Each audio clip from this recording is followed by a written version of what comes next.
Fuck it. Do it live. Oh, wait. I need to change my name. Fucking sucks.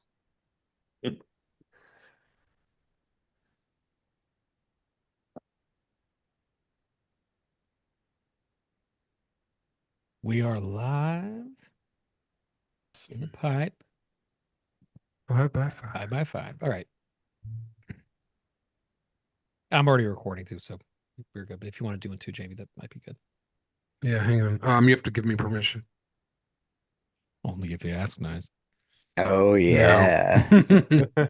Wow, we're 75-50 in. The pipe. All right, you should be all set. Hang on one sec.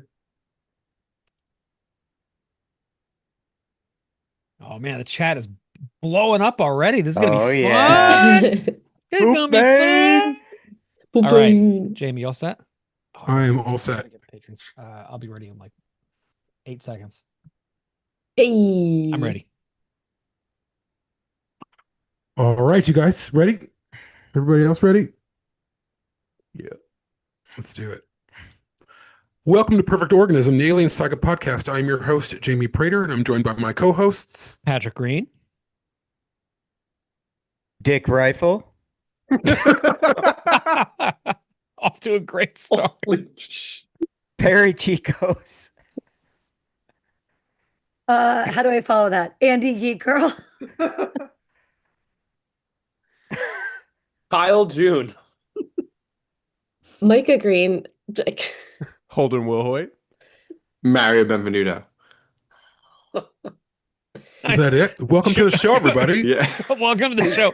Why don't we Harry do literally one, let's wrote do it. one clean pass just for the sake of the recording, so it sounds less screwed up than that. All right. Okay, let's try it again. One more clean pass. Welcome to Perfect Organism, the Alien Saga podcast. I'm your host, Jamie Prater, and I'm joined by my co-hosts. Patrick Green. Perry Chicos. Andy Geek Girl. Holden Wilhoit. Micah Green. Mario Benvenuto. Kyle June. Welcome to the show, everybody. Welcome to the Hey. show. Right. Hey, I lost count of how many people had gone, so I was like, I think is that the last one? Is that it? We are missing Ross. He might join us. We're not really sure. Dead Dark, if everybody else knows. But yeah, we are here we had kind of a kickoff, like, here, we're doing a series, but now we're in the series. And this is our first episode on the morality of aliens and all of those moving parts. So this is going to be exciting. Gonna be very exciting. Let's give those patrons a shout out super quick. Going back about a month, we have Darren, we have Ali Cara, we have Matt Thomas, Shura Multivac, Andrew Tracy, and Guy Spruill. Thank you very much. There's a couple new producers in there as well, and you'll get shout outs with the rest of the producers at the end. If you want to join them, go to perfectorganism.com/support. We're talking back rooms, we're talking other stuff.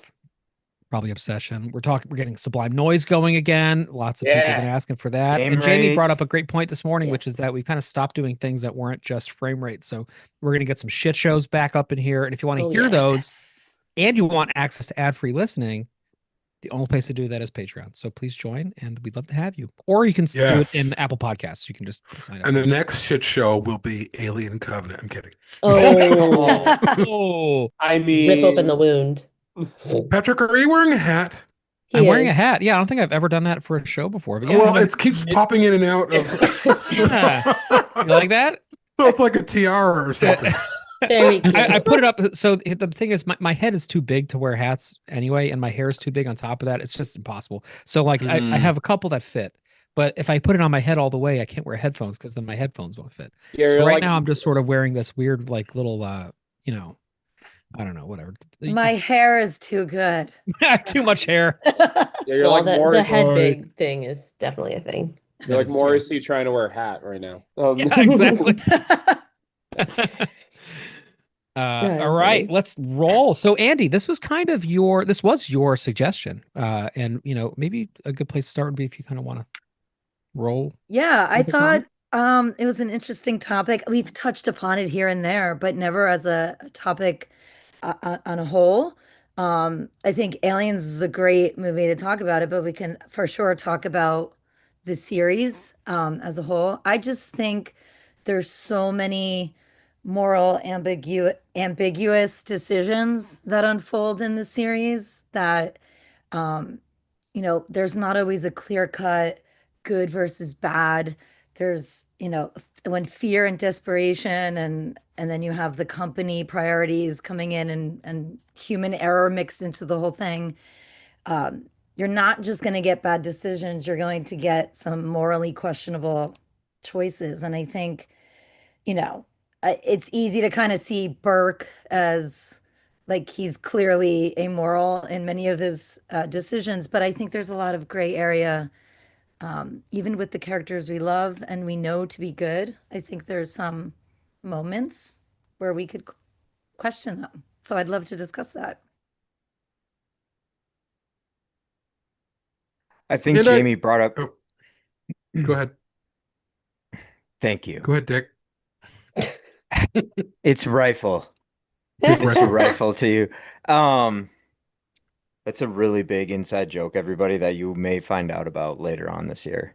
At some Um, point, we If need to you're clarify lucky, what if we're you're talking lucky. about. A big you're inside lucky. joke. Especially big inside because joke. the people listening to the episode aren't even going to know that you introduced yourself as that. So this is like 3 layers of inception of an inside joke. At Oh, this yeah. point. this is Stay tuned, Very confusing. and it will be Just- revealed. you wait. No, Jamie brought up a good point in our chat as we were chatting throughout the day, building off of this idea that Andy brought up with the whole film of Alien. After you see Alien, right? We awake with Ripley in the space station, so many years later, and just right off the bat, the company doesn't really believe her, right? You get this uphill battle of someone trying to prove themselves to this horrific experience that they've been through. So when this person agrees to go back as a consultant with Burke, whether he actually persuaded her or not, we start seeing this theme of morality right throughout the film, and like what is the choices that these characters made that create this story. Who's really following the best their morals, what's ethical, what are they grappling with, and how does that inform certain decisions that are made, uh, that really inform us, I guess, on like I don't know, things that are like relevant today, and how you make decisions in your own life in that sort of way. So just to preface it more with the idea for this episode, and just sort of like really hyper analyzing aliens in that way a little bit, which I think is just great, because I think we can all pull something even more out of these characters from what we've talk about over the years, and just see if we can find new ways to look at them, and can they teach us something. And Jamie did going not off, say it that eloquently, by the way, in the chat. I just Not at made all. that up. not at all. Did And going not. riffing off of what you said, Perry, I think the framework for Aliens, but also the original trilogy, is a pretty moral framework. I mean, in the first film, you have all of these truckers in space waking up, doing what they know that they should do, following protocol, and then they find out the ship has been essentially dragged off from its course to go and investigate something. And these are hardworking people who just want to get paid, as we all know. They wait on the bonus situation like everybody else is, and there's protocol that they have to follow. And then eventually, by the end of the film, they realize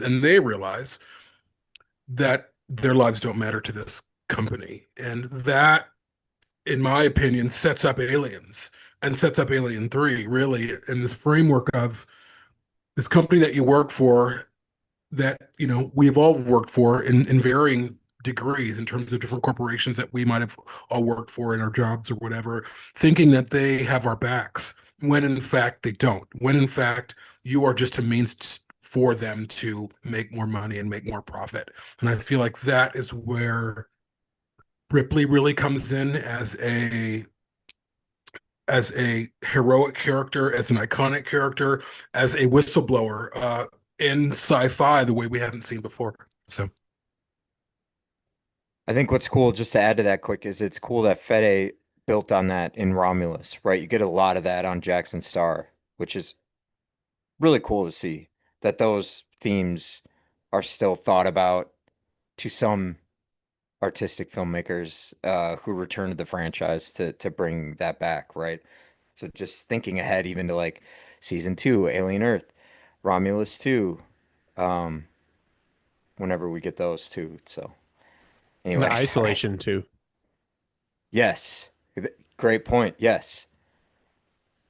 So, who do you think is a moral character but has made a morally questionable decision? Like what, let's go into some of the ones where it's not so obvious and we think, you know what I mean? What do you guys think on that? I think it would be cool maybe to talk a little bit about Gorman here. Because I think Gorman is trying to be the leader and he's trying to make the decision that will accomplish the mission and in the best way possible. And he's following orders that from the company and he is trying to like safely lead the mission. But when everything starts going down and Ripley is literally screaming at him, you need to pull them out, he kind of freezes. And I'm not sure that it's a decision. He kind of is trying to maintain his like leadership by giving them certain commands, like, oh, hey, don't do this, just like lay down this fire and then retreat and everything is just going to hell. So he kind of just freezes and then Ripley has to take over. So I'm not sure about the morality as far as a decision goes, but I think the question there may be that he was comfortable going in at all, having that little experience, knowing that all of these lives were in his hands.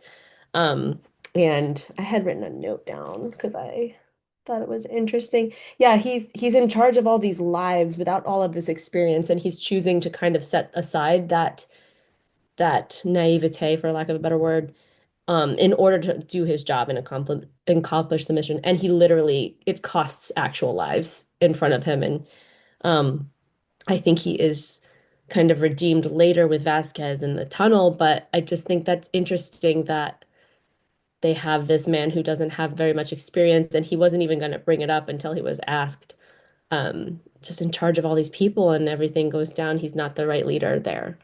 I don't know. What do you guys think?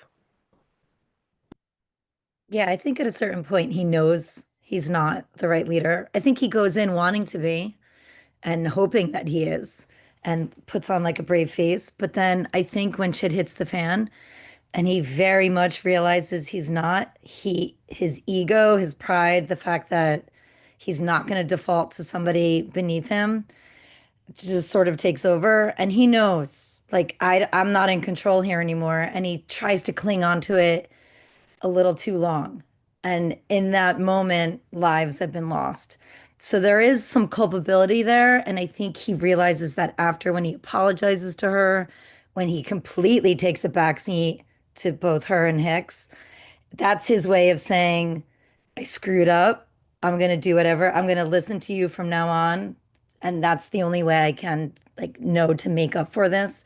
And then ultimately going out like a badass, with Vasquez. But I definitely think he knows he messed up. But I think that's what makes him a good person deep down. He's like, yeah, I screwed up. And he acknowledges it later. And he has like the deference to Hicks and people who clearly know what they're doing. He unabashedly follows orders and he does a great job during that. And he becomes the hero that he had tried to set out to be by understanding like I screwed up and he can't ever take back the lives that were lost, but he can make up for it by saving those he can. And he does. So I think that is a pretty cool little flip on morality there. And I do think that part of why Gorman's narrative in particular works is because he's an archetype that we don't really, I can't really think of many other examples of this where it's like not his fault that he's in this position. He's not like, Orem, right, from Covenant, who's a character who is not supposed to be in charge, who becomes in charge, who's just like really bad at it, and largely because he's sort of blinded by his own sort of personal beliefs. Gorman is like just really inexperienced, and the company puts him there for a reason at the last minute, and all of a sudden he's completely, over his head. And people react to shock, I think, in different ways. And unfortunately, Gorman probably didn't know until this situation that he reacts to it by freezing up. So you have this guy who actually wasn't really cut out for this job in the first place, in a position that is like he's incredibly underprepared for. And as opposed to Ripley, who's always in positions that she's unprepared for and always manages to like exceed expectations and be incredible. Gorman is not that person. Does that make him bad? Of course not. No. You could kind of look at his actions before he gets a traumatic brain injury and be like, he's a bad person based on the loss of life and the poor decision making and things. But like at a certain point, I mean, he didn't like ask to be put in that position, and he didn't probably know what he was capable of because he wasn't given time to, work on that until like learn and to be in leadership scenarios. So he's not blameless, but he's not, I think, like a bad guy. And then what I love, to Micah's point, is that he does redeem himself, and in redeeming himself, he actually becomes that thing that he wanted to be the whole time, which is somebody who can actually help, like somebody who is calm under pressure and isn't, is able to like help others through turmoil. So Yeah. like I think his journey is really interesting. I think Gorman is one of those characters who Cameron like luxuriates in that moral gray space with him for such a long time. And then when you do get that redemption, it's very late in his character arc, but it feels very earned because we have a fuller understanding by that point that it's not him, it's the fucking company again, Mm. And that like who's to say any of us would be any better or any worse if we were thrust into a situation like that? It's an extreme situation for a human to be in. Yeah. And I think that's why that scene with Vasquez always hits me so hard. Like I always get really choked up during it. And I did today when I was watching it again. I like can't help it because he finally uh he, like you said, Patrick, he achieves what he had set out to achieve, and Vasquez recognizes it by just saying you always were an asshole, Gorman. And they just have this like last moment together where they know that they're doing the right thing and that they're giving a little bit more time. So that moment I think is really awesome. I wonder Mario if there. flashing a grenade for the chat. I don't know. Mario, hold that up again so everybody can see that in YouTube. Yeah, you always were an Nice, asshole, nice. Mario. Yeah. I feel like with Gorman, it's a question more about ethics than it is about morality. He's not ethical, but he's also incompetent. And when you mix incompetent with unethical, you get this strange. I don't think Gorman is immoral or amoral. I don't think he's operating within or without of those terms. I think he's a separate thing. I think if we're going to talk about Burke, that's a question about morality.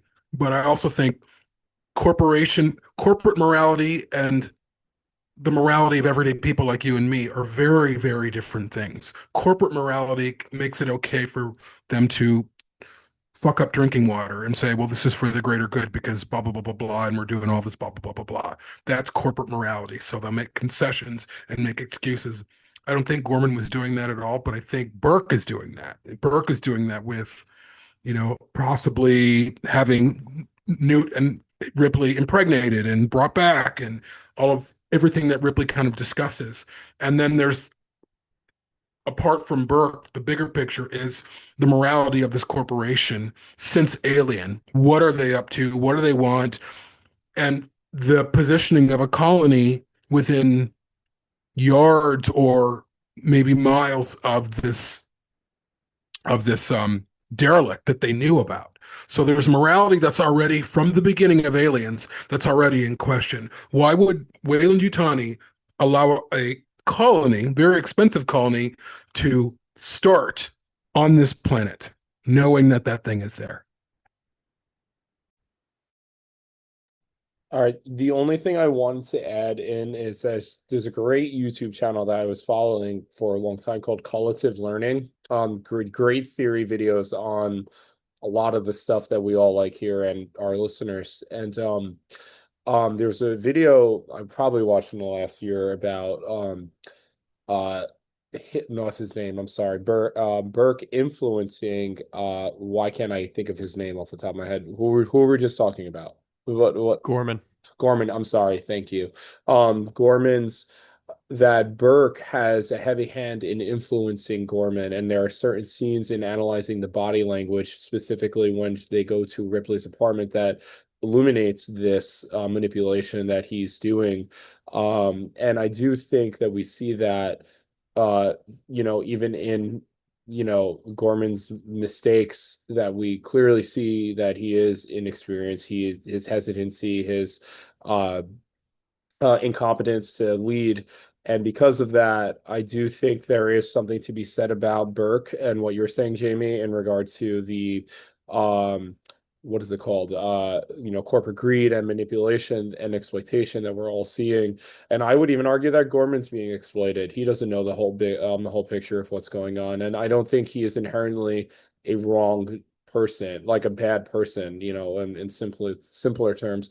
But he definitely is being, kind of formed and shaped by Gorman in the first half of the film. And then I think after, metaphorically, he wakes up, after his injury, things shift. But I believe, I don't want to quote at all what Cognitive Learning says too, but that there is something to be said about, like, he does talk to him after he wakes up, but I would have to rewatch it. I don't want to say that, but I know for the beginning half at least that you could clearly see he's almost just puppeting what Gorman's intentions are the entire time.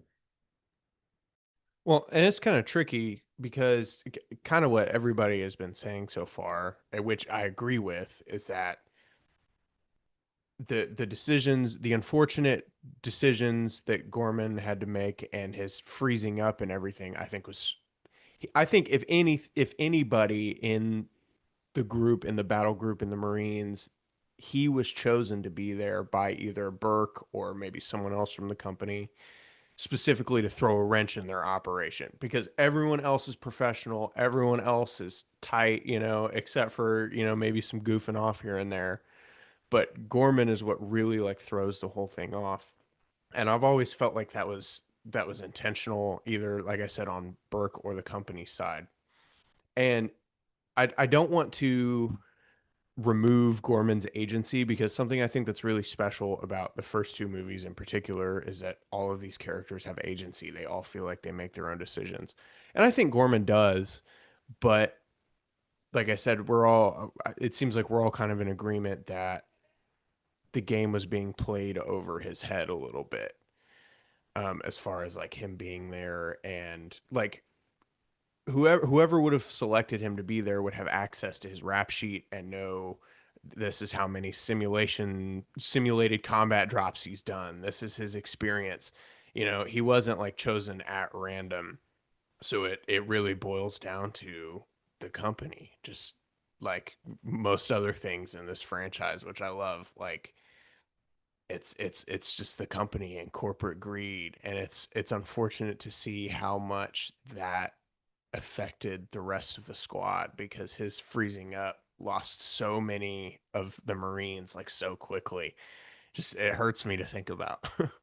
And again, that is the difference between willful malevolence, right, and unwillful malevolence. And I'm sure we're going to talk a lot about the company tonight.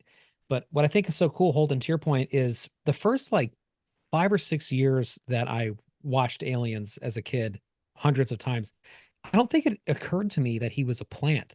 Like, I feel like I didn't understand that until I was like a teenager. And I was like, oh, that wasn't like a mistake. Like they wanted this guy there because he's inept. Like they chose the worst person for this job because they're not supposed to get out of there. Like the whole point is they're going to get smuggled back carrying this shit. That was such like an aha moment for me as like a young person. And it was really, I think, one of the first times that that kind of corporate malevolence was on my radar, which of course then now I see it. I mean, everywhere I look, I worked for a humanitarian organization for a decade and a half, and we were constantly battling with companies doing just the worst things to people. Like, not to get into it, but one of the last projects that I worked on was this palm oil plantation where this like huge American conglomerate bought this land, kicked all these people off, and then polluted the river with all this runoff from this palm oil plant.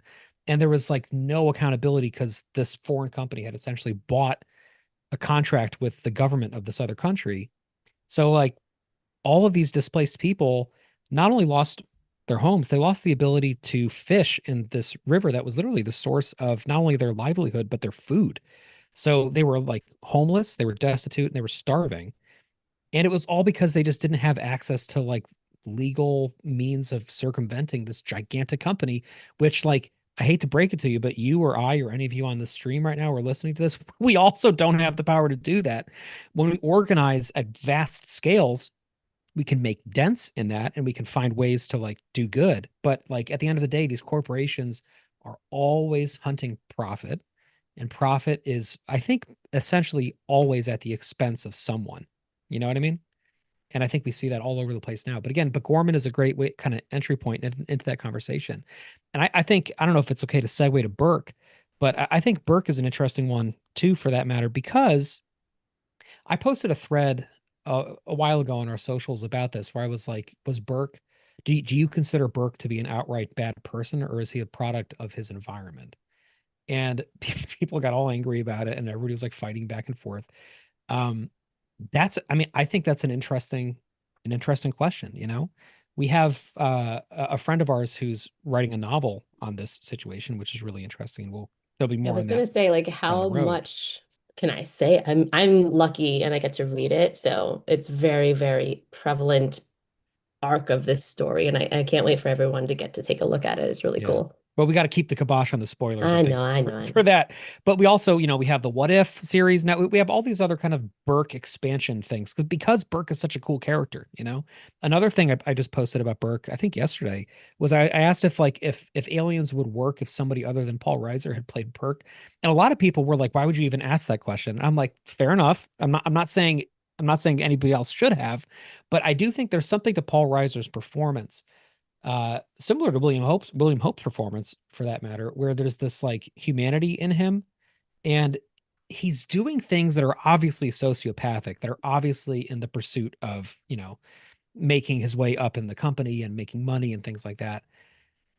But because his performance has such a humanity about it, I think we struggle when we watch him to know like how much of this is Burke and how much of this is the company. Like, is he just a cipher for the company? Is he an avatar of the company? Or is he a guy who maybe he was born poor, maybe his family was like taken from him as a young person, and his only way out is to like make it, in this company? And then does that make him inherently evil? I mean, in that case, I don't know. I mean, I would like to think that I wouldn't do that, but again, it's similar to the Gorman conversation. It's one of those things where like it's hard to know until you're there. I mean, part of the beauty of the Alien series in general is that it places people in very extreme circumstances and asks deep moral questions about what they do, and by extension, what we would do. I think you bring up a lot of great points, Patrick. Like it's great. I'm gonna try to remember everything as you were speaking, but it's why I love Aliens is because as we grew and experienced different things in our own lives, you become a father, you work for a humanitarian organization where you see, or you're trying to prevent these other corporations from creating horrible atrocities to groups of other people, things like that, what have you. You go back to this art form that we experience, that we almost like take for granted nowadays, certainly, but just like growing up where you have TV and movies all the time, but you really connect with this one franchise, right? And as you grow, you learn more and more about, these symbolic ideas that were coming through the writing of these characters and the situations that they were put in. Um, I think that's why Burke is just such a great character in that way, because there's so much you can analyze there with him. And what I love, what I especially love about this era of films is they didn't.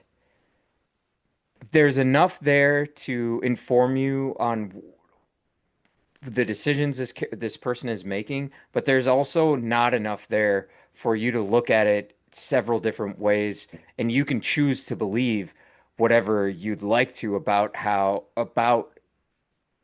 Burke decided to do certain things, and you can get as nefarious with it as you'd like, or you can be as innocent with it as you'd like, and it kind of informs the path of the way that you view aliens, and I would say even like going into Alien 3, right? Just like how you view the company in that way. And I was always someone, I always loved the special editions growing up, the director's cuts. I always wanted to get an insight into more and more like deleted scenes and watch this and would it inform a little bit more of the company. And I know it's something I've talked about that I've really enjoyed seeing like a look behind the curtain a little bit more sometimes with Weyland-Yutani. Um, but Burke is great. Like, could he just be like a company man like he is, and he's just wanting to make a ton of money. He's trying to be successful, and he doesn't think, not in that narcissistic way, but he's just like thinking what he's doing is good, and he obviously is like kind of cares about Ripley in the beginning. And he's like you could tell he kind of feels bad, or you can think that he feels bad about telling her about her daughter and trying to potentially guilt her into coming back as a I see that consultant. as full manipulation, I think. Right, which is awesome, right? Like Yeah, you have the choice to view it in that way, or you can view right. it a little bit more innocently. Um, which is, yeah, and totally. I think as you grow and you learn more things about how corporations run and things like that, you definitely would look at that more nefariously, right? And manipulating like Burke is, of course. But I just love that with a fictional story like that, you can sort of choose your own adventure a little bit in that way. Um, which again is just what makes Burke such a cool character. Has a lot of different aspects and ways that you can look at it, and he informs so much about the company itself. Um, yeah. Yeah. Anyway, Um, yeah, so going back to the great. casting, I think the casting is incredible because what makes him such a great quote unquote villain, here's the thing. He is an ordinary guy, right? He's not a mustache twirling psychopath. He's, I think, having been in this company for however many years, he's shaped by that environment in a company that rewards results, right? It rewards him getting this creature and him making a profit and him making the shareholders happy. And that overrides his sense of principle. I think we see snippets of it when he's telling Gorman to take a seat and let Ripley, like, you know, you've had your turn, Gorman. Like, there are moments where you see him like being a normal guy and he's not like, yeah, don't listen to her. He's supporting Ripley. When he tells her about her daughter, there's I truly think he's sort of empathetic. I don't think he's like completely, play acting that. So I think there is some normalcy there, but I don't think like all good villains, I don't think he views himself as evil. I think he views himself as practical, ambitious. He's seeing the dollar signs on the goalpost and he can make excuses for himself. I think he rationalizes his behavior and over time becomes more like pushes the boundary of morality completely and crosses that line, but somehow still justifies it to himself. And then goes so far as to like gaslight everybody and call them pathetic for even suggesting such a thing, which that definitely is a narcissistic trait. But I think he was shaped by the company, sort of like Patrick, like maybe he was from a poor background, or maybe that's always been the drive. His family, so you have to succeed. Maybe he had like a type A, family that's like, you've gotta be the best. And that sort of shaped, he wanted to rise in the company being the best. So I don't excuse it, but I don't think he's an outright psychopath. I think it was a gradual sort of shift into that, which I love about him. Yeah. I'll just take a second and read a couple of the comments that we've had about Burke in the chat. Jordan-EL9HE says, "Oh, he's a bad person who wants to go up the corporate ladder. He would have went well up if he wasn't cocooned," which I definitely agree. If he got away with it, he likely would have continued to go up. And then, of course, we have our favo, Eric Poopfane. He says Burke seems like the kind of person who came into the company through some sort of nepotism and tried to reach too far to try and make a name for himself, which it definitely, I think Paul Reiser's performance definitely gives that sort of vibe. Like he's trying so hard and he's backed into the corner, and that's when he starts throwing those insults like you're pathetic for even suggesting that. And then at Robbie Rend says both. Sure, Burke is a product of the corporate world, but he is also choosing to exploit and kill people just for the financial gains of making sure the alien samples can make it back to Earth, which I think is an important thing. Like that may have not been a direct order from the company. They're just like, get back the samples however you want. And then it's Ripley who tells him, how are you going to get them through quarantine? And then he has this idea to put them straight up as impregnated into the survivors. So it's pretty low right there. And I think unlike a lot of corporations where they're distance from their victims, like they do all these evil things, but they don't actually see the results of that. He's with them. Like he's with Ripley and Newt, and he actively goes in there when they're vulnerably sleeping, Takes and away the gun. tries to murder them. So yeah, it's evil. But I think like there's a progression there, like you said. But he's seeing it. He knows exactly what he's doing. What's interesting about Burke, I think, is he is the lowest of the totem pole in Weyland-Yutani. Like he does the dirty work so that when maybe shit hits the fan, they can say, well, we didn't authorize him to do that. We care about our people. He's the guy that goes in there that they can write off as he was a rogue agent. Even if they get what they want, they can still say, well, we wouldn't have done it this way, but we're glad he did it. We are so sorry for the deaths of these people, blah, blah, blah, blah, blah. And again, I think Burke, he's interesting because so many times, like I think about, I just saw this documentary on this young woman. Her name is Mariah. It's on Netflix. I can't remember her last name. Maybe Mariah Wilson. She was a cyclist. And they are talking to like a bunch of people, and everyone, well, not everyone, there's a few people in her inner circle that are morally compromised, but they don't believe that they are morally compromised. But there's a whole part where one of these people that are morally compromised is talking to a cop, a woman, like an investigator. And she's like very human. Hey, we just want to know what's going on. She's like Burke. You can feel her humanity.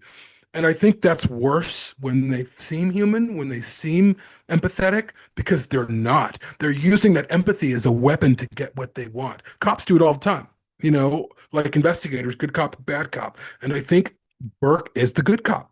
He's like, oh no, we were here. Yeah. Like she calls Burke when she's like, okay, I'm in. Like, what is this mission? And he's the face of the mission that she's going on.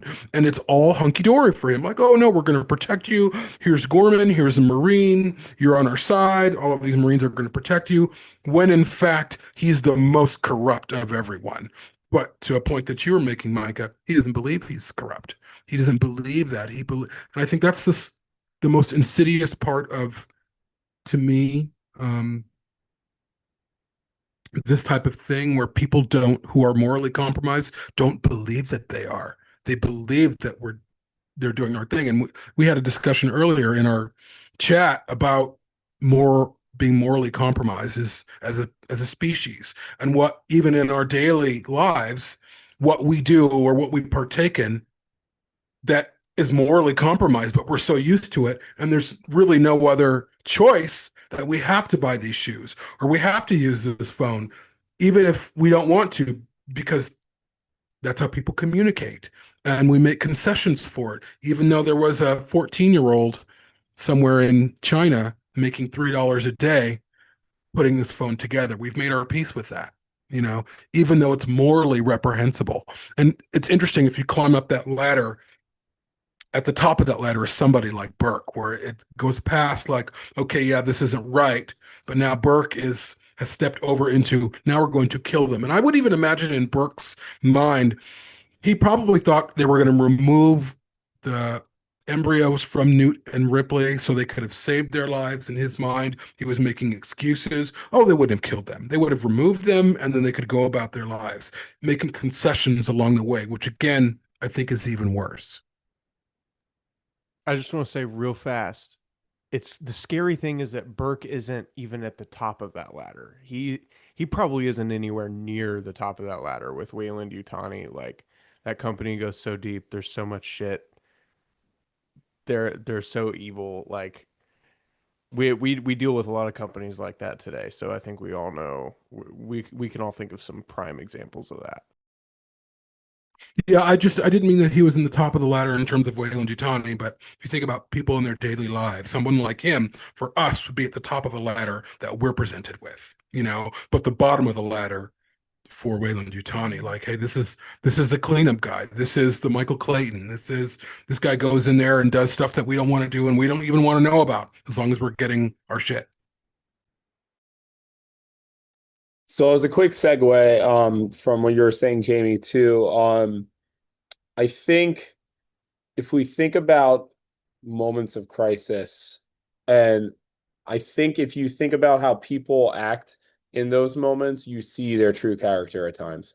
You see their genuine nature emerge. Not like always the case if you're like I guess like a trained CIA operative, if you will, but like a normal person, even if you're making, $300,000 a year, which I'm just guessing that was how much Burke was making. But you're not like in those moments, you see how he acts. You see that, even like before, after he has clearly tried to have both Newt and Ripley impregnated, he, when everything hits the fan, around like the red scene, if you will, of the film, and he's, about to be taken by the xenomorph, he runs away. He locks the door. He doesn't care about anybody. He is a narcissist, and like Andy, to your point, you're seeing that moral degradation, like slowly emerge. But I personally think he was that way the whole time, and I you just see by his nature, Paul Reiser is a comedy actor first. He was like Bruce Willis in, Die Hard, right? And that he, sorry, Dead Dark just emerged, and I was not expecting that. He's part of the outfit. Surprise. But regardless of the case, he was a comedy actor, just like Bruce Willis, and like I think a lot of good actors understand comedy first, and he was able to emotionally manipulate people. I think you see that subtly in his narcissistic behavior throughout it. Does it get worse? Absolutely. But I think he was always a person that would throw someone under the bus for his own gain. Absolutely. And I think in those moments of crisis is where you see that the most. And just to correct myself before, I think I said that, Gorman manipulated Gorman. I meant that, Burke manipulates Gorman. And I do think you see that at play in those dynamics because like he's inherently a selfish person. Now, my question to everyone is, how like Cameron gave and I don't know this answer, gave like a backstory or like have the actors come up with a backstory of each character. I know like, Vasquez was dealing with her own baggage, etc. Does Burke have one? Does Burke actually have a serious one? So that's for every aliens nerd that I actually don't know that answer to. But because we see it, we only know what we see. And from what I'm seeing is a very selfish, scared man that at the end of the day wants to count the amount of numbers that's going to be in his paycheck at the end of the day. And I think just to jump in super quick on that, that fear is a really important part of his character as well, because he gets really afraid. Like as this plan starts falling apart, you see that like without the company providing this kind of veneer of like competency for him, when he's just Carter Burke, he's just a scared little boy. and he's just trapped in this Exactly. environment and he can't do shit about it. And I want to read a quick comment from the chat. 50 States of Matt says, the beauty of Paul Reiser's performance is he comes off as the least sinister person you could imagine. He's like a minivan suburban dad, but he reveals his sliminess as the film goes on and it's worse. That kind of reminds me of what Jamie was saying. That's 100% true. I think the beauty of his casting is he is the most like milk toast, like everybody's random uncle, like just a guy that you see on the street and holds the door for you and you're like, oh, thanks. And he's like, yeah, have a good day. Just like the most unassuming person ever. But that's what evil looks like, you know? Like we think that evil looks like, Hitler grandstanding and doing a speech. And obviously it does because Hitler was evil. There's a lot of people who were very quiet during the Nazi era who did a lot more effective, terrible things than Hitler did. And you don't even talk about them because they were the ones who were actually like doing it, And I think I'm not trying to be utilitarian here. Like Hitler obviously is a fucking terrible person. Don't misread me on that. But a lot of the time it's the banality of evil, to cop, a phrase that's very famous from World War II about that I think doesn't get represented enough. And Burke provides that for us. A lot of people in the chat are also talking about Dorian Sutler. Obviously one of my favorite characters in anything. This is an Alex White character from the Cold Forge. Dorian, what I love is that Dorian is sort of like who Burke, I think, wants to be to a degree. Like I almost get the sense that Burke would rather not just be this kind of like friendly middleman. Like I think Burke wants to like run the company someday. I think he has that like ambition within him. And Dorian is just a complete out and out overt psychopathic, terrifying person. And I think there's something about Dorian that's almost like Burke. It's like what Burke wishes he could manifest in himself,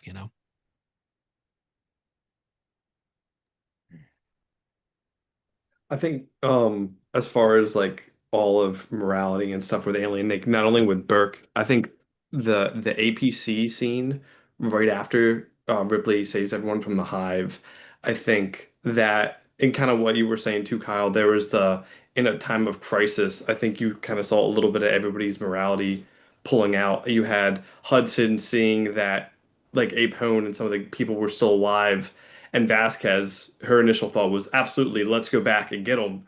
Like that was what she felt was right. Hudson, scared shitless, was absolutely not. I'm not going in there. And then you have Ripley saying that you can't help them, which I think is really funny because at the very end, when Nuke gets taken, like she's not willing to go help those people, but when it comes time to go get Newt, she is willing to go down to the hive and she thinks that she can save them. Um, and then after she says that we should nuke the site from orbit, you have Burke coming in with his morality of we don't have the right to eradicate this species right off the bat as well, which I always think is super interesting. Yeah, good point. Yeah, no, I just think it's like a cool sense of just that one sense, like you were saying, Kyle, is like in a time of crisis, you really get to see where everyone, like what their first initial thought is to go and to like what they actually want to do. And you have all these different characters who are like just trying to pull in a different direction before they settle on what actually to do. You bring up an interesting point because I wanted to ask like questions about in terms of like Ripley. Does Ripley make an immoral choice or an amoral choice, if that's even a term that we can use, when she decides to go back for Newt? She puts, Hicks at risk. She puts Bishop at risk as well. She puts everything at risk to do this thing. Is this the right thing to do? And it's interesting as well because we're faced with those questions about Joe from our audio drama. This moral ambiguity. What do you do if there's a child involved? Let's just say, your child is in danger, but you saving them is going to lose the life of 3 other people. Do you do it? What's the moral right thing to do? And I don't know if there's a clear-cut answer. I think morality can be this thing where there isn't a clear-cut answer sometimes. We'd like to think that there is. There's right and wrong. This is what we do, and that's what we do, and this is what we don't do. But that's not always the case, which is why, of course, you're going to kill someone who's attacking your family, even though murder is morally wrong. In that moment, it's not wrong because you're defending your family. If let's just say, Andy, your daughter Viv is whatever, something's going on, and you need to rescue her, but you rescuing her puts 10 other people in jeopardy. What do Oh, you I'm do? killing people to save my daughter. Yeah, yeah. Dang, I mean, Andy. Yeah. Mama Yeah. Bear. Well, Yes. Last of Us, that shit. but I Exactly. do like I like it. I like But it. the question of morality when we ask it to the heroines. Have they been morally compromised themselves? And what do we do with that? Even it might not be on the level of Burke, right. but it might be putting Hicks at risk. But see, in that situation, I don't think it is ambiguous. She knows Bishop's on board and she knows Hicks will be on board. And without even asking, she doesn't even ask them and she gets her answer, you know? So I think the level of trust that she has with those two characters, yes, it's part of Bishop's programming, right? He can't by um, omission of action allow a human to be harmed, but he's on board and she doesn't, she knows Hicks is gonna, he's like, yeah, just come back, like don't be gone long.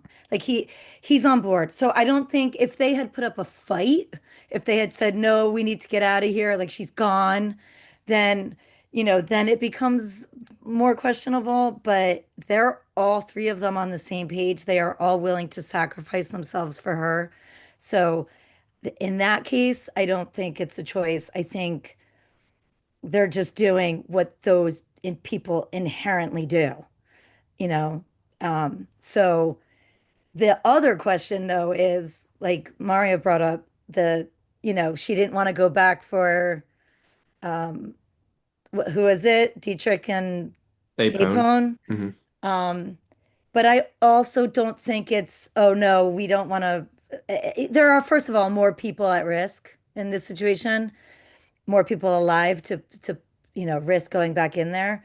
But I think she knows that situation is more tenuous and dire and less likely to find them. Like she had the locator to find new, like she knew she had some kind of way to at least get there. Um, but even then, like she's going after Newt no matter what. If they all were at risk, she's going after Newt. And that's the mother in her. I think that's part of her DNA. It's interesting to think about. This is another film, but it's Romulus and how one of the characters in Romulus had a real big problem with Andy because his mother had died or his parents had died, and he saw what Andy represented as morally wrong. Like this droid or these droids, because they were doing this thing, all these other people died to save 15, but 3 other colonists died. And so in that, what's that character's name? Bjorn Who gets Bjorn, thank you. is Bjorn's Um, family. Yeah. yeah, so in his eyes, droids are these immoral things that allowed something horrible to happen to his family. But in the droid's eyes, no, I saved 15 other people. So it is interesting as we go back into Aliens, this idea of morality can be subjective sometimes. What's right for you in the moment might not be right for the bigger picture or to people in the bigger picture. You're describing a philosophical, like a pretty classic consequence in philosophy, right? Which is utilitarianism versus non-consequentialist ideas like deontology, which I think I'm saying right. I haven't taken philosophy in a long time, so correct me in the chat if I'm not. But the idea being like utilitarianism, right, is maximizing the greatest good for the greatest number of people, versus something like a deontology, which is that there are concrete rights and wrongs, and that the only way to live morally is to act according to what is like objectively correct to do in a situation. To me, like that breaks down the second you introduce humans into the mix, because like we're never going to do that, right? Like you, I mean, I think you kind of literally have to be a sociopath or something, antisocial personality disorder to be able to say, like, I'm not going to save this classroom full of children because doing it would violate some like pre-agreed upon thing that I had signed up in paperwork at some point as being the right thing to do. Like of course it's not going to really happen, right? but that's the kind of philosophical conundrum that these characters find themselves in. And then you get to this other side of it, which somebody can help me figure out what that's called. But it's not utilitarian, because it's what do you do if you risk killing other people to save one specific person, right? That is something that I think, and Micah already mentioned it, The Last of Us, I think, is like the best possible example of that. The way that the first game ends, and the way that the first season of the show ends, where it really puts that question up. And everybody that I've talked to, especially parents, but in general, everybody that I've talked to says that they would do exactly what the main character does at the end of that. I don't know why I'm dancing around names. I just don't want to spoil things in case people haven't played The Last of Us yet. Okay, But come on. there's a big moral conundrum that Joel faces at the end of it, which is basically, do you doom humanity potentially to save the life of your newfound daughter? And in a lot of ways, Ellie is to Joel what Newt is to Ripley, Exactly. found family. And Ripley likewise risks everything, right? Risks everybody in that dropship, risks everything to go back to get Newt. Likewise, at the end of Alien, she risks her own life to go back to get a cat, right? And that's another really interesting moral thing. And we talk about this a lot, because to me, that's the moment Ripley first shows that she's outwardly heroic, right? That she does this. But it's interesting that, like, that the entire team that made Alien decided to have Ripley go back, not for a crew member ultimately, but to go back for an animal at that point. I think I'm saying the entire team, because I don't remember if that was an O'Bannon's draft or not. Somebody's going to correct me on that. I think that that's a really interesting moral conundrum. But again, like, if you are going to get out, is it better to get out alone, or to risk not getting out at all to bring someone with you? And in the case of Aliens, we have this beautiful moral landscape that's set up by Ripley being in hypersleep for 57 years and missing her daughter's life. And even if you don't know that, depending on which version of the movie you're watching, that she's missed out on a lot of things, and that now she has the chance to, like, do something right with the time that she has left. And I think that changes the moral, underpinnings of the rest of the movie. And I think it's really, really powerful. Yeah, I think, oh, sorry, I just wanted to say really quickly about the daughter thing. Patrick and I were talking, like, about how it's so much more effective in the extended version when you get to see her have to deal with the loss of her daughter. Not only the loss of her daughter in her life, but she was just missing from her daughter's life for the entirety of it. And I wonder, like, how that would have affected her decision making had she not had Amanda still been around, it's like just so heartbreaking that Ripley has to find out that she has not only missed her daughter's 11th birthday, but literally missed her entire life, her marriage, and her death, even by a few years. I think it was like 2 years or something. And that sort of loss also drives her to make some of the decisions that she does make, I think. I just want to read real quick a comment from our friend Zarnold Quigley here in the YouTube comments. He said, "Makes me wonder if Burke had a kid or a spouse or a family member at home that the company was help keep alive, or maybe the company could have been like had something over his head. I really like that idea, and I think that pertains to what you guys are just talking about." In terms of saving others and doing what's best for the ones that you love. Because obviously you're going to do what's best for your family no matter what. All of us have family. A lot of us have kids. A lot of us, I assume all of us that have family would do anything for them. And it's interesting to think about in terms of uh, Burke and doing something against what we the audience would like, because that character, his feelings are valid to him. His world is what he knows. He's going to pursue his truth and the things that he loves, and it's just a really interesting thing to think about, because like I said before, all these characters have so much agency. I think Burke is included in that. um and it's kind of heartbreaking to think about.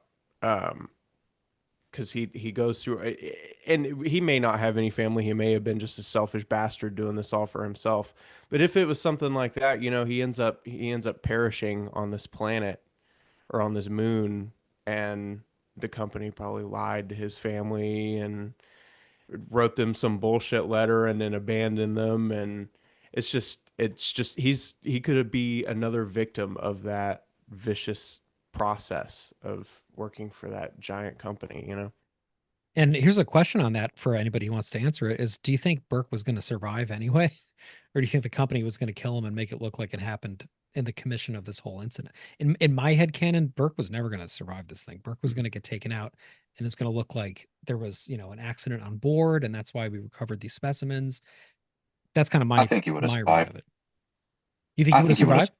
Yeah, I think they would have. Burke's a snake, and I've come across people like him before, and yeah, I think they would have used him for something else. I think he would have been like, oh, I've done this. What else can I do? And they were like, yeah, you can go do this. They've got this thing called an image. Wonder if you can go check it out. See what you think. Get yourself involved with that bad boy. And yeah, I think he would have survived. I think he would have been quite useful until he isn't, and then they would have got rid of him because it's quite a big operation for him that he has to do. He has to find the right person like Gorman that he can easily manipulate. I mean, there's no way that something as serious as this would have been that they would have just picked someone who's quite competent puts the mission first. So they need somebody with little experience, 2 combat drops. They can easily manipulate it, is nervous, and because as soon as they started, he didn't stop sweating. Gorman, Jesus, he was sweating for days. Made me sweat just watching it. But yeah, I think he would have survived. And also, sorry for being late. I was half asleep. I definitely think he was expendable. And like you said, he was useful until he was not going to be anymore. So he might have been used in other capacity. I think they put him in there for his skill of disarmament and like being a little bit charming and getting Ripley to trust him insofar as she did. I think that is a skill that he honed that was useful to the company. They're not going to put somebody shifty right away. That he wasn't that in the beginning. So I think they noticed that in him, that he can kind of sweet talk or charm his way into getting people to trust you, which is so devious, right? That's like what most evil people do is they're very charming. Narcissist. So I think that I want to pose the question, who was right in the decision to waste him or keep him alive? Where do we stand on that? Because they're two very, differing opinions there. Waste him. Waste him. Done. I want to Would say the you all more. would you all do it? Would you I all would. actually? Yeah, Would you who's doing actually it? all do it? I I think would freaking do it. morally, I wouldn't. think that would be wrong, but at the same Yeah, time, in that situation, having that kind of person wandering around when everyone's trying to survive, I think the morally wrong, right decision would be to waste them, I believe. And I think that would be worth doing. I think it'd Especially be if fun I to were in waste him. Ripley's. Yeah, if I were in Ripley's position, I would absolutely be the one to waste him as soon as I got my hands on something to do so. Um, yeah, totally. He's dangerous. He actively created a situation where 2 people were put in danger, one of them being a child. So, like, you're done in my book. To me, I wouldn't. And this is I used to believe in things like the death penalty and eye for an eye and all that sort of stuff, but I feel like there are better ways. And for me, I would have kept him alive because he would be shit in his pants. Because he would have no idea what they're going to do to him. I wouldn't let him know that we're gonna keep him alive, but I'd keep him alive and make him suffer. That's what I would do. I think people, um, when that option is not really given to him, but almost taken out of their hands, and it's like they've wasted him. He's got the easy way out, and that goes for like all sorts of terrible, terrible people, and I think people should be accountable and they should suffer the consequences for it. That's what I think anyway. But And that answers, I think it goes right to, well, a couple of things. Let's just say Burke's family is captive. Let's say that. Let's just suppose that. Say that he has a son and a daughter, or a son and a wife, or whatever, and the company is like, they are somewhere here, and if you don't do these things, we're going to kill them. What do you do? What's the and then, so let's just move on to the next. What would you do? Anything you can for your family? In that case, would you be Burke? Would you do what Burke is doing to save your family? All of us probably might say yes.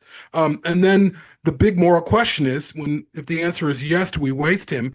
Then morally, what does that say about us? It might be the thing we want to do, but it might not be the right thing to do. And I'm not saying it's the right or the wrong thing to do. I just think it's because Ripley right away says, no, he's got to go back.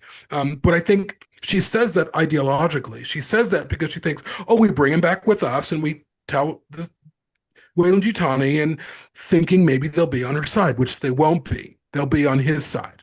Well, that's because she follows the rules like she did in Alien 1. She follows the rules. This is her character. She follows the rules, and is morally flexible when it comes to the innocence of things. So, for example, Jonesy and Newt. So that's where she becomes morally flexible. But in a moment, I'll ask you a really big question on morality that no one's touched on yet. But I'll ask that in a bit when everyone's got there, because no one's mentioned this one yet. But everyone's going to. Is this a good one? Okay. Yeah. So because obviously I'm really professional, and I was prepared for today. I did actually come up with some notes of what I was going to say, and I think the moral question that I have is the morality of scientific creation, and I'm speaking of Alien Resurrection. That's what I'm speaking about. So, because we are trying to keep this to aliens, FYI. I know. But I wanted to bring that in because I actually think that's really, really, really important. Because Aliens, Alien, and Alien 3, they're all very relatable, and I think that's why we like these films so much, because it's very relatable in terms of things that happen in the modern day. So we can all relate to a company that we work for, where they just think about, us as numbers, getting the job done or whatever it is. And I think scientific creation, if they can bring things back, should they? And also, do you have any rights? But obviously, or even Like just scientific research. Like they're not here for the xenomorphs because they like them or they value them as a species. They want to use them, right? Like using other life forms for scientific gain, for profit, for military gain, whatever you want. I think that's an important distinction, right? Like a lot of our scientific progress, a lot of what we now know came at the expense of a lot of lives, human and otherwise. And, is that what is the decision there? When Burke says we can't arbitrarily exterminate them, he doesn't give a shit about them. He just wants to use them. And I think that, that point you bring up in creationism, more so other films, but it is a big theme throughout, for sure. I do have another one on Alien 3, but I've lost my notes. I've lost it, and it was oh Jesus Christ. Carry on. I'll find it in a minute. I'll come back to you in a minute. I did have notes on it, and I've completely lost them because I'm really organized. I wonder if morality, though, is subjective. Like, is morality subjective? And I think the bigger question is, I think it is in some ways. It's subjective. But I think that there are tenets like thou shalt not kill, don't rob, don't steal. But what if you're starving and you steal some bread? I think it's okay. What if someone's attacking your family and you kill them? There's all of these concessions that we make, where these horrible, horrible things that we can do that are okay for us to do. And again, I move back into what if Burke is protecting his family? Would we do what Burke did? And I think the answer might be yes. Honestly, as much as we love Ripley and as much as we love Newt, the answer might be yes. If your daughter or son or wife or child or whatever is in jeopardy, if you do these things, I mean, I can't even imagine how many movies, or I can't tell you how many movies I've seen where there's characters in that movie that say they were threatening me to do they're threatening me, so I had to do this thing, or they were going to kill my wife. So what was I supposed to do? And everyone was like, well, of course. And so everyone kind of gives them grace, and they make a concession for them, like, well, of course, we do the same thing. Well, that comes up in Alien Earth. Remember with Just Morrow? about to say that. It's a Yeah. major Yeah. plot point. Yeah. Yeah. With Arush. 100%. I think it all comes down to like a number game, and I think or not even a number game. It's really how much you care about a person. Because I think if you take anybody and you're like, okay, would you save these 10 people or would you save 100,000 people? You're always going to say, obviously, you save 100,000 people, and then you ask the same question again. It's like, okay, these are the 10 people you care about the most, or 100,000 people.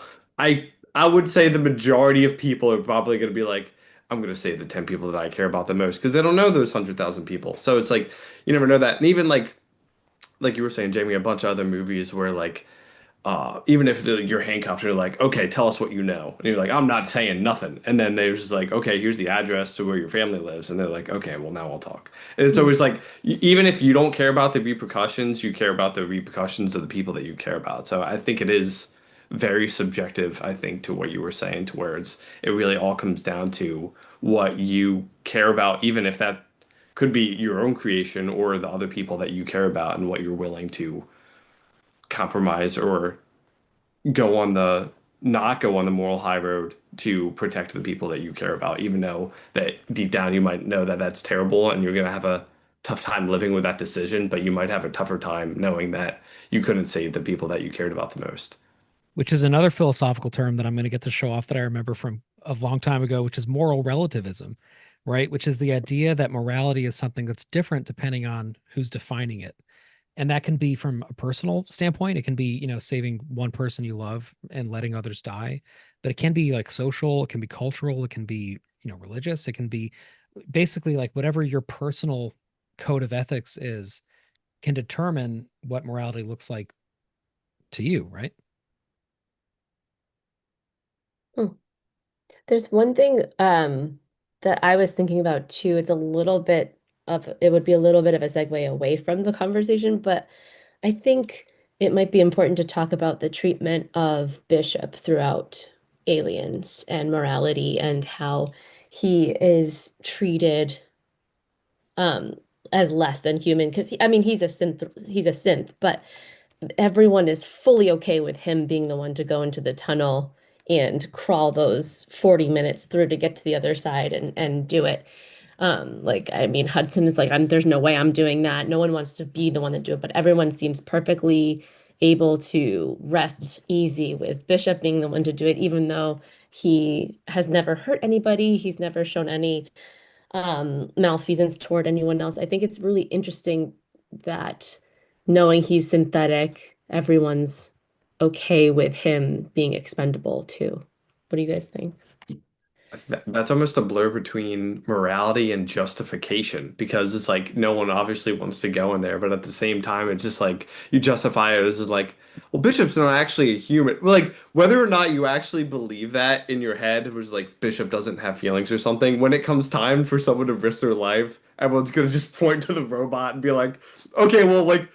The whole time, like, oh, you're part of the crew, you're doing the knife thing with Hudson. It's like, oh, you're one of us. And then it's just like, oh, well, the person has to sacrifice their life. Well, it's like, well, it's obviously got to be you. And it's like, everyone's going to turn. And that's terrible. But it's like almost a justification in your head where it's just like, if you're already teeter-tottering on if do I classify them as a human and like to an equal as me? And then there's okay, well, if there's the push or shove decision, I think it's going to come to like, okay, well, we obviously should send the robot. And that's Hudson. You see that blatantly, immediately. Not even, yeah. Yes, and then even right? Bishop just says, Bishop should go. Yeah. Yes, He's like, I'm not he's so psyched. He's like, oh, there we go. Yeah.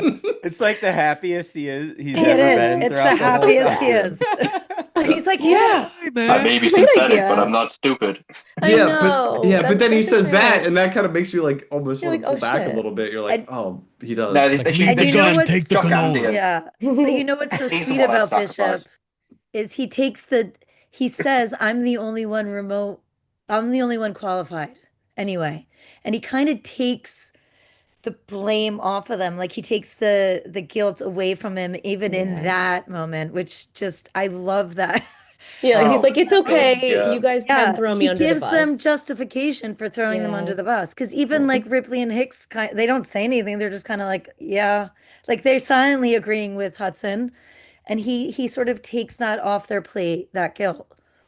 I mean, it is true. He was the only one qualified, but he gives them a pass for treating him And like the shit. reality is, he is a robot. Yeah. It doesn't matter your warm fuzzy feelings about him because he has emotional responses to things that you say because he's also an algorithmic learner. It doesn't matter. He's a robot. It doesn't matter how you feel about him. He is a goddamn robot. That's it. Nah, It doesn't matter if he dies. It doesn't Yeah, matter. but he's He has no cost- agency. he's cost the company a lot of money to make, so Who you gives know. a shit? They can bill me. Company are like, whoa, They whoa, can whoa, bill hang on a me. minute. This costs us several thousands of dollars. Don't be sending Wow. that. Send Andy in. That's the one. I just think it's interesting. Like, and Patrick and I and Micah have had many conversations about Joy from I was Blade Runner just about to 2049. say that. Literally. If you're into this This- conversation, listen. Yeah. to Jamie, are we doing this Ryan. right now again? Are we doing it Well, right no, now? I just the You guys agency have a that great series on that. Yeah. the agency that we give Bishop and Andy, like, oh, Andy Bishop, like, and we see Bishop kind of die in Alien 3 and Oh. do that sigh and we feel bad. The only reason why we feel bad is because he's mirroring a human response. That's it. That's what he's programmed to do. But we're so wired into anthropomorphize these things that we don't. It also gets in the way of our own morality. But I think at the end of the day, if you and I were all of us were in the position that Ripley, Hicks, and Hudson and others were like, get the fuck out of here, Bishop, and go do this thing. Like, who gives a fucking shit? Like, it doesn't matter how kind his eyes are or how long his hair is. He's a robot. He has Very there's specific. no Why isn't agency this about him. working? Nothing. He's not going. Come on, Bishop. Get going. Get in that hole. So even with Bishop being a synthetic, and I think of wanting to be like, well, obviously he might not matter as much. I think still, if you have a stronger relationship with the synthetic over somebody else, like if Ripley had to choose between Burke or Bishop, she would pick Bishop, even though he's not a human, because she thinks that Bishop is a piece of shit, or Of course. piece of shit. But but even not to like go off to something else, but even Zula and Davis, I think Zula would probably risk a lot more for Davis than she would another human being, which I think could be something interesting too. I do I mean, think. oh, go ahead, Patrick. Well, I think we need to make a two-parter out of this because I feel like we're just scratching the surface, and there's also like 100,000 comments in our YouTube chat that are so interesting. Is that okay? Can we make this a two-parter? Yeah. Jamie, you good with that? Yeah, let's make it a two-parter. Also, to our listeners, also people in the chat, send us a 1 minute or less Yes. synopsis or whatever on your opinions on morality and aliens, and maybe even the larger alien, the larger alien IP. But I do want to say this. As we approach this subject and continue talking about it, I think about like animals, and I had a dog for 9 years who was as a more part of me than any family member. Like I was closer to this animal more than anything. Like I cried every day for a year after she was gone. Like Patrick knows, he was there. But if push comes to shove, and I'm in a place where I save my nephew or I save my dog, who do I save? My nephew, because you know what? Dog. It's a I'm dog. sorry. Even though my dog has agency and she loves me and whatever, this is what we choose. Yeah, I mean, if the house is on fire, you're not going to go for the pets first, right?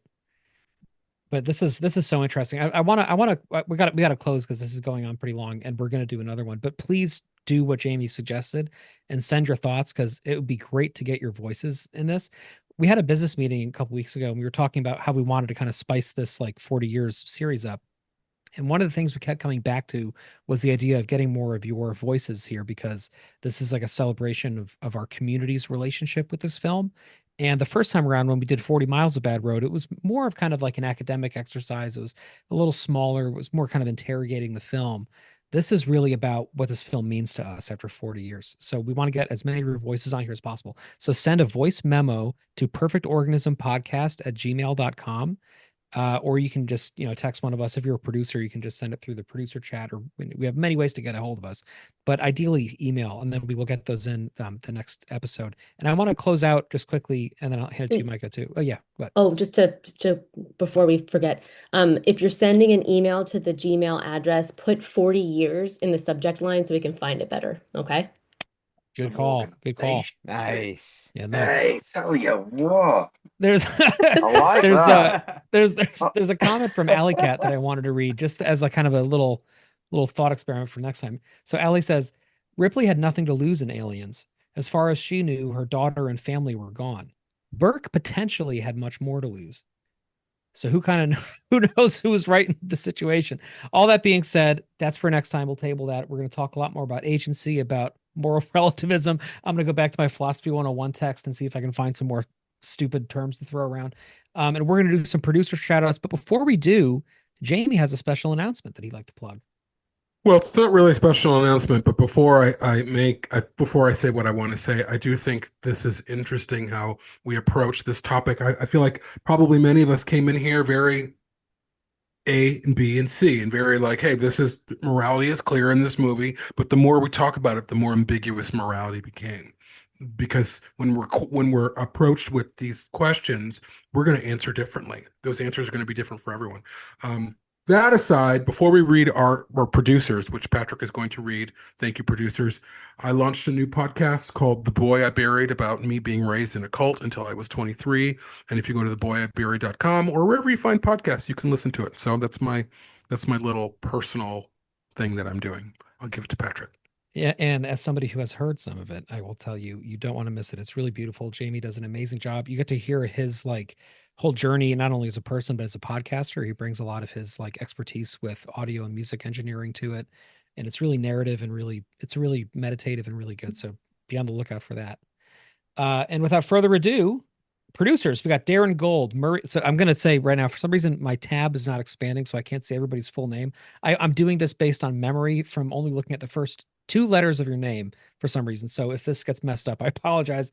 Darren Gold, Murray Kucherawi, Jonas Holmsten, David Holmes, Dave Turner, Gene McDonald, Perry Chicos, Matthew Bruff, Carl McLean, Joseph Rosner, Blood Hut, Vincent Harris, Steve Patterson, G. Latour Yates, Arnold Quigley, Ross Yost, Weed, Sean Rosato, Jeff DeLoff, Zeno Nick, Carl Hengst, Chris B., Jeremiah White, Peter from Melbourne, Gary Smith, Angel Cruz, Weyland-Yutani, Distinguished Engineer, Brazen God, Sky Errand, who's going to be on an episode soon, Jordan, Eric Poopane Stevens, who will also be in an episode soon, and who I want to give a special shout out to because Eric was running he was helping us tonight getting comments to read. So Poopane, in addition to just being an awesome dude, is also a very helpful one. Thank you very much for doing that. Ali Kara from Alley Cat Cosplay, Matt Thomas, and just a couple days ago, Andrew Tracy, another producer, joined. If you want to join them, go to perfectorganism.com/support and join at the $12 tier. And that gives you lots of cool exclusive perks and access to I think the coolest chat in the world, which is our producer chat. There's game nights happening, movie nights happening, all sorts of cool stuff. If you are here, it's because you're a super fan, obviously, of the Alien series. If you're a super fan of the Alien series, don't you want to hang out with other super fans of the Alien series? This is a guaranteed way to hang out with literally the most intense fans in the world for this thing, who are paying for what is essentially a free product just because they love it so much and they support it so much that they want even more of it and they want to support it. So if you want to join them, please do. And we will see you in the chat, and we will see you all very soon. Thanks, everybody. Thank you, Thank you, guys. guys. Thanks. See you guys. Later. For a conversation.